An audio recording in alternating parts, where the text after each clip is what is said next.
all done it as teenagers before, using some sort of code to keep something hidden from our parents, and the only other person who understood that code was our best friend.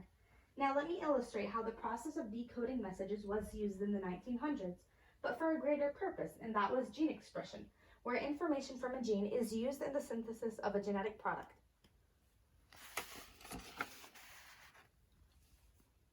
In 1961, Nirenberg and Mattei were the first people to determine that there was a specific RNA sequence that coded for particular amino acids.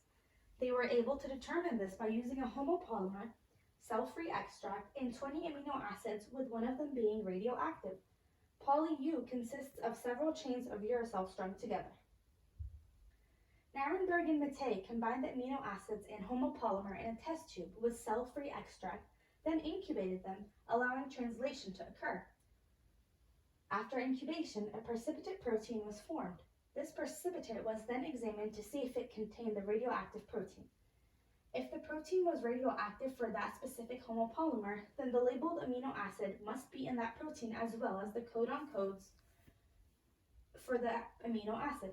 Using the poly-U homopolymer, they found that UUU codes for phenylalanine. This procedure was repeated in 20 tubes, with every tube containing a different labeled amino acid. The results were that they only found 3 out of 64 codons, with AAA encoding for lysine and CCC encoding for proline.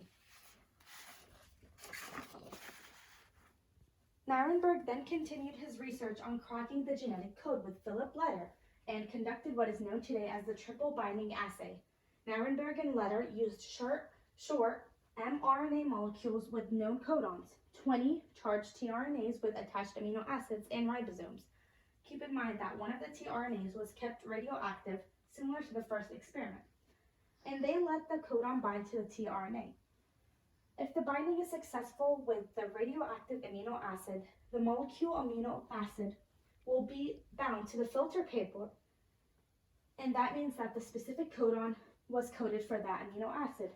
This method was used to discover the rest of our 61 codons, giving us the codon chart we have today, where we can tell which codon belongs to which amino acid.